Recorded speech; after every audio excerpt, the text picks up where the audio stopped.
대한민국에서 우울증으로 진료를 받은 사람이 2023년 기준 108만 명이라고 합니다. 정말 놀라운 수죠. 특히 요즘 정말 심각한 문제는 젊은 층 사이에서 우울증이 심각하게 확산되고 있다는 겁니다. 우울증 진료를 가장 많이 받은 연령대가 20대였고요. 10대 우울증도 급속도로 늘고 있습니다. 충격적이게도 너무 안타까운 일인데 최근 청소년 자살 건수가 역대 최다를 찍었습니다. 학생들 수는 점점 줄고 있는데 극단적 선택을 하는 학생은 오히려 늘어나고 있어요. 게다가 청소년들 상대로 심리검사를 해봤더니 무려 전체 학생의 1.1%가 심각한 위기 상황에 있는 걸로 드러났다고 합니다. 우리 사회는 도대체 어디로 가고 있는 걸까요? 이렇게 우리 사회에서 우울감이 점점 많아지는 이유는 아마 한국 사회의 고유한 문제 때문만은 아닐 거예요. 왜냐하면 지금 전 세계적으로 우울감이 증가하는 현상들이 정말 많은 나라들에서 나타나고 있거든요. 현대 사회가 물질적으로는 엄청나게 풍요로워졌지만 분명히 우리의 심리를 힘들게 하는 면이 있는 것 같습니다. 제가 최근에 로랑스 드빌레르라는 프랑스 철학자의 삶은 여전히 빛난다 라는 책을 읽었는데요. 이 철학자의 전작이 모든 삶은 흐른다 라는 책이에요. 최재천 교수님이 추천하셨었고 20만 부 넘게 팔린 베스트셀러이거든요. 그 저자가 신간을 냈다고 해서 한번 읽어봤는데 여기서 드빌레르는 아름다움을 주제로 이야기를 풀어나가요. 자신이 일상생활에서 느꼈던 아름다움의 순간들과 그리고 아름다움이 이 현대사회에서 어떻게 위협받고 있는지에 대해서 다루거든요. 제가 우울에 대해서 이야기하다가 갑자기 아름다움을 이야기하니까 무슨 소리지? 싶으신 분들도 계실 수 있어요. 그런데 이 책에서 드빌레르는 아름다움이 위협받고 있는 현상과 우울감이 증가하고 있는 현상이 아주 밀접하게 연결될 수 있다는 것을 보여줍니다. 드빌레르는 자신 스스로가 우울증을 앓았던 적이 있다고 합니다. 그때의 느낌을 어떻게 묘사하냐면 그날이 그날인 것 같고 출구 없는 터널에 갇힌 기분이었다 라고 말을 해요. 그때는 정말 그냥 아무것도 하지 않고 하루 종일 방바닥에만 누워 있었다고 합니다. 이 드빌레르도 프랑스 최고 학교인 고등사범학교를 나온 사람이거든요. 그 이후로도 계속 열심히 해서 학문 활동을 하고 있는 사람이고 얼마나 치열하게 공부하면서 열심히 삶을 살았겠어요. 그런데 그런 사람마저도 우울증이 한번 심하게 찾아오니까 그냥 한순간에 아무것도 할 수 없는 인간이 되어버린 겁니다. 드빌레르는 그 당시를 모든 것이 다 나를 떠나버린 것처럼 느껴졌고 오직 바닥만이 이 세상에 남은 유일한 안전망인 것처럼 최후의 보루인 것처럼 느껴졌다라고 이야기를 해요. 이렇게 그날이 그날인 것 같다. 이 세상 모든 게 다 나를 떠나버린 것 같다. 이 표현들의 공통점은 나의 마음을 움직이는 이 세상의 어떤 구별되는 윤곽선들이 사라져버렸다라는 것을 의미합니다. 이 세상 어디를 둘러봐도 그냥 그게 그것처럼 느껴지는 거예요. 우리가 이 세상에서 어떤 의미를 읽어내면서 살아간다는 건 예를 들면 이 책이라는 이런 윤곽이 이렇게 있고 그래서 이 대상이 나한테 어떤 대상으로 다가오는지 내가 판단하고 느낄 수 있는 거고요. 또 어떤 컵이라는 윤곽이 있고 사람의 윤곽이 있고 국가라는 것의 윤곽이 있고 이런 식으로 각 대상들이 다른 대상들과 구별된 채로 나에게 나타나기 때문에 나는 의미를 읽어낼 수가 있는 겁니다. 사실 이 세상에는 근본적인 구별선이란 존재하지 않거든요. 지금 예를 들면 제 팔이 있잖아요. 근데 이 팔은 제 몸과 사실 구별되어 있지 않아요. 그런데도 불구하고 저는 이 팔이라는 것의 윤곽을 읽어내고 그럼으로써 이 팔이라는 것에 대해서 말도 하고 생각도 하고 의미를 읽어내면서 살아갈 수가 있습니다. 이렇게 윤곽선은 이 세상에 객관적으로 주어져 있는 게 아니라 나의 정신의 활동에 따라서 나타나는 것인 면이 있습니다. 그런데 극심한 우울감에 빠져 있는 사람의 특징은 출구 없는 터널이라는 그 어두운 이미지가 잘 보여주듯이 이 세상에서 분명히 무언가를 보고는 있지만 사실상 아무것도 보이지 않는 아무런 윤곽선이 없기 때문에 밋밋해져 버린 상태에 빠져 있는 거라는 겁니다. 이런 점에서 드빌레르가 우울증으로부터 빠져나오게 된 치유를 경험하기 시작했던 건 아주 사소한 별것 아니어 보이는 일상에서의 한 경험으로부터였습니다. 하루는 평소처럼 똑같이 그냥 방바닥에 하루 종일 누워 있었다고 해요. 그런데 창문 바깥으로 건너편 건물의 지붕을 보는데 그 지붕이 붉은색이었대요. 근데 그 붉은색 지붕 위에 아주 까만 까마귀가 딱 이렇게 앉아 있었다고 합니다. 그런데 순간적으로 그 붉은색과 까만색이 너무나 대비되는 것처럼 보였기 때문에 뭔가 자신의 마음에서 흥미가 일어났대요. 그래서 그 까마귀를 조금 더 자세히 보기 위해 몸을 일으켜서 창문으로 가까이 다가갔다고 합니다. 이게 드빌레르가 방바닥에서 일어선 순간이었고 우울증으로부터 차근차근 치유되기 시작한 그 시작점이었습니다. 드빌레르는 이게 바로 아름다움의 경험이라고 주장합니다. 아름다움은 우리의 마음을 움직이고 생각을 촉발합니다. 아름다움은 충격을 줘요.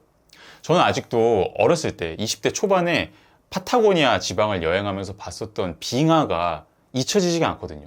너무나 저에게는 충격적인 아름다움이었어요. 아, 세상에 이런 곳이 존재할 수가 있구나. 그걸 본 순간 저는 제가 그동안 걸어왔었던 모든 일상의 순간들에서 벗어나는 세계로의 진입을 경험할 수 있었거든요. 이런 아름다운 자극이 충격적인 이유는 내가 평상시에 이 세상을 바라보는 틀을 깨뜨리기 때문입니다. 우리는 사회적으로 그동안 많이 학습한 대로 이 세상을 바라보면서 살아가요. 내가 그동안 계속해서 다져왔었던 틀대로 이 세상을 포착하려고 합니다. 그런데 아름다운 대상을 볼 때는 내가 그동안 갖춰놨었던 그 어떤 틀로도 설명할 수 없는, 포착할 수 없는 이 세상의 면모를 마주하게 돼요. 평상시에 우리가 지루한 일상을 살면서 점점 삶의 활력을 잃어버리고 우울감에 빠지게 되는 이유 중 하나는 내가 세상을 바라보는 틀이 점점 비슷해지고 계속 그날 똑같은 것을 똑같이 해석하면서 살아가기 때문일 거예요. 그런데 아름다운 대상은 그런 나의 밋밋한 세계에 하나의 다른 색깔의 획을 싹 그어주는 겁니다. 그러면 그 다른 색의 획을 중심으로 해서 나는 다시금 이 세상을 다른 각도에서 바라볼 수 있거든요. 다른 윤곽선을 그릴 수도 있다는 거를 그것을 중심으로 해서 점차 깨달아 나가게 될 수가 있습니다. 드빌레르는 아름다움을 경험하기 위해서는 그냥 봐서는 안 되고 집중해서 봐야 한다고 주장해요. 우리는 평상시에도 단 한순간도 쉬지 않고 계속해서 무언가를 보고 있습니다. 이미 시각 정보는 계속 나에게 들어오고 있어요. 근데 보고는 있지만 사실 보고 있지는 않은 그런 상태인 거죠. 이미 주어진 틀의 대상들을 맞추는 거지 내가 그 대상 안에 정말로 무엇이 있는지를 들여다보고 있는 거는 전혀 아닙니다.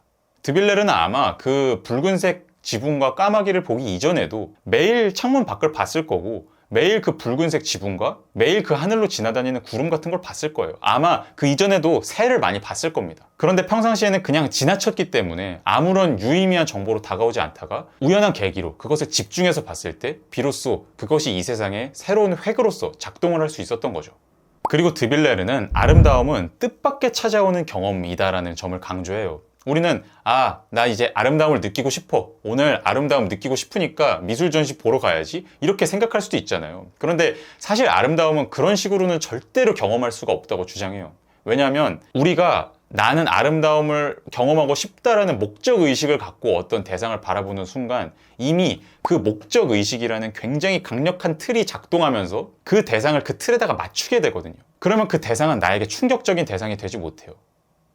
이런 점과 관련해서 드빌레르는 특히 오늘날의 이 현대사회에는 아름다움을 위협하는 사회적인 면면들이 있다라고 주장을 해요. 이게 우울감이 점점 늘어나는 현상과 연결된다라고도 우리가 추론해 볼 수 있을 거예요. 먼저 첫째로 방금 말씀드린 대로 우리는 시시때때로 계속 대상들을 목적의식의 관점에서 바라보도록 부추겨지고 있습니다. 특히 드빌레르는 우리는 세상의 사물들을 교환법칙이라는 틀에서 바라보도록 이끌리고 있다고 주장해요.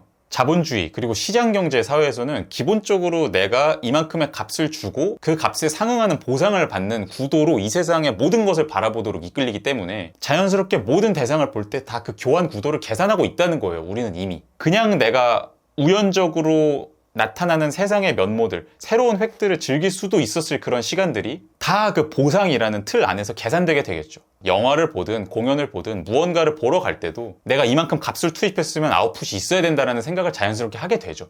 이게 이 사고 방식이 현대인들한테는 너무 당연한 게 돼서 이러지 않고 세상을 바라보는 게 가능해? 당연히 인간이면 투입값과 보상에 대해서 항상 생각하면서 살아가는 게 아니야? 라고 생각할 수도 있지만 사실 과거 사회에서는 그런 경향성이 훨씬 적었을 수 있다는 거죠. 둘째로 드빌레르는 아름다움은 지나친 대중화에 의해서 위협받는다고 주장합니다. 오늘날에는 정보가 너무 많아졌고 유명한 대상들이 너무 많아졌기 때문에 우리는 유명한 대상을 즐기지 않으면 시대에 뒤떨어지는 사람인 것 같은 느낌을 받게 되잖아요.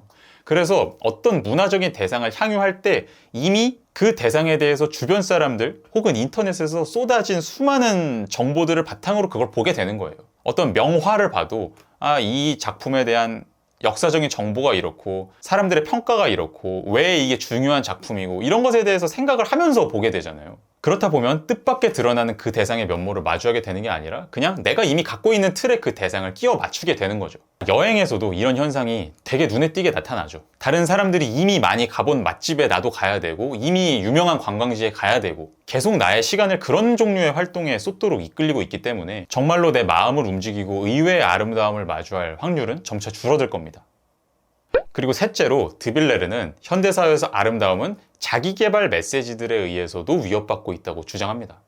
자기개발에서는 기본적으로 거기에 자기란 말이 들어가 있잖아요. 나가 중심이거든요. 자기개발 메시지들에서는 주로 나라는 존재를 꿋꿋하게 유지하고 최대한 그 나를 업그레이드 시켜야 된다라고 이야기를 하죠. 근데 이런 구도의 문제점이 뭐냐면 나라는 존재와 세상 사이의 경계선이라는 것을 너무 강하게 확정짓게 된다는 겁니다. 나라는 영역이 이만큼 있고 내 안에 최대한 많은 것들을 이렇게 집어넣어야 돼 라는 구도에서 생각을 하는 거잖아요. 지식도 집어넣어야 되고 여러 스킬들도 집어넣어야 되고 언어 능력, 특히 돈을 최대한 많이 이렇게 집어넣어서 재테크도 열심히 하고 이런 것에 지금 현대인들은 굉장히 관심이 많은데 문제는 아름다움은 내가 허물어지는 경험이거든요. 나의 경계, 굳건할 것 같았던 그 윤곽이 허물어지고 그 틈으로 새로운 것들이 들어오고 그걸 통해서 나와 세계 사이의 관계가 재배치되는 그런 경험이 드빌레르가 말하는 아름다움입니다. 아름다움은 내가 갖고 있었던 나에 대한 환상이 깨지는 경험이에요. 자기개발, 특히 소유를 중심으로 한 소유의 경계를 정해놓고 그 안으로 최대한 많은 것들을 우겨 넣기를 추구하는 그런 방향의 움직임은 우리가 이렇게 나 자신을 허물어뜨리는 경험으로 이르지 못하도록 막고 있을 겁니다. 이 드빌레르가 말하는 목적의식, 지나친 대중화, 그리고 자기개발 메시지는 모두 대한민국 사회에서도 굉장히 강력하게 나타나고 있는 움직임들이죠. 특히 저는 돈이라는 하나의 가치로 모든 것들이 평가되는 그런 사회 풍토가 세상에 대한 우리의 경험을 점점 밋밋하게 만들어버리고 있는 게 아닌가 싶어요. 인생에 너무 많은 시간을 돈이라는 하나의 가치를 바라보면서 살아가다 보니 점점 사물들 속에 깃든 다양한 윤곽선들이 여러 색깔의 획들이 사라지고 평준화되면서 밋밋한 세상을 우리가 경험하게 되는 게 아닐까. 그러면서 의미가 없다라고 느껴지고 우울감에서 벗어나지 못하게 되고 그러는 게 아닐까라고 추측을 해봅니다. 그렇다면 우리는 어떻게 하면 이런 밋밋함으로부터 벗어나서 아름다움을 더 많이 경험하면서 살아갈 수 있을까요? 제가 이 삶은 여전히 빛난다에서 찾은 한 가지 해답은 침묵이었습니다. 드빌레르는 연극이 시작되기 전에는 반드시 침묵이 있어야 된다라는 현상에 주목해요. 연극이든 영화든 우리가 어떤 새로운 세계에 빠져들기 위해서는 그 전에 이 세상의 모든 소음이 정돈되고 빈틈이 그대로 드러나는 그 찰나의 시간이 필요합니다. 그게 침묵의 순간이죠. 침묵은 시간의 행적이 드러나는 순간입니다. 우리가 평상시에 이 삶을 밋밋하다라고 느끼는 이유는 어쩌면 시간이라는 게 존재한다는 거를 잊고 살기 때문일 거예요. 우리는 매 순간 시간과 함께 살아가고 있지만 시간이 있다라는 거를 느끼는 순간은 우리 삶에서 극소수입니다.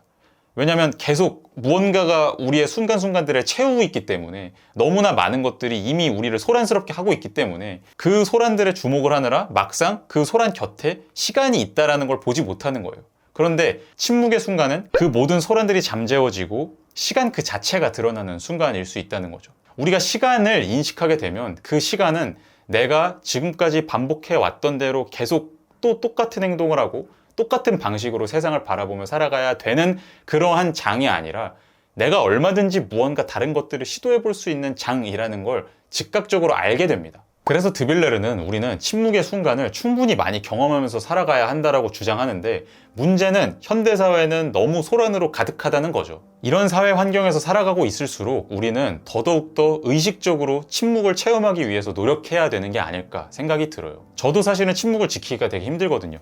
유튜버라는 직업이 계속 트렌드를 쫓아가야 하는 직업이고 그러다 보면 확실히 점차 삶이 일률적이어지고 밋밋해져 간다는 게 느껴집니다. 그럴 때마다 저는 억지로라도 침묵의 순간을 마주하려고 노력하거든요. 그냥 꼭 대단한 게 아니더라도 잠깐 핸드폰을 두고 어디에 산책을 나갔다 오는 것도 될 수 있고 또 잠깐 여행을 떠나는 것이 될 수도 있고 명상을 하는 것이 될 수도 있고 다양한 방식으로 자신만의 그런 침묵의 순간을 많이 만들어 가야만 이 현대사회에 점점 증가하고 있는 이 우울에 대항할 수 있는 힘을 갖추지 않을까 생각을 해봅니다. 네, 오늘은 로랑스 드빌레르의 삶은 여전히 빛난다 라는 책을 바탕으로 현대사회에서 왜 우울이 증가하고 있는지에 대한 한 가지 견해를 말씀드렸는데요. 이 책은 어려운 철학 이론서가 전혀 아니고 누구나 쉽게 읽도록 쓰여진 철학 에세이라고 볼 수 있습니다. 자신의 정말 일상적인 순간순간들에서 어떻게 아름다움을 느꼈는지 그리고 자신이 그 아름다움을 어떻게 기록하고 이 세상을 해석해 나가는데 적용했는지를 되게 따뜻한 문체로 보여주는 책이에요. 삶이 좀 힘들다고 느껴지시는 분들, 휴식이 필요하신 분들, 재정비가 필요하신 분들 혹은 아름다움이나 미학, 예술 이런 주제에 관심 있는 분들께서는 한 번쯤 읽어보시면 많은 도움이 될 것 같습니다. 여러분은 우울에 대처할 수 있는 가장 강력한 무기가 무엇이라고 생각하십니까? 많은 생각을 댓글로 남겨주시면 함께 나눠보고 많은 도움이 될 것 같습니다. 네, 오늘 제가 준비한 내용은 여기까지고요. 다음에 또 재밌는 영상으로 돌아오도록 하겠습니다. 감사합니다.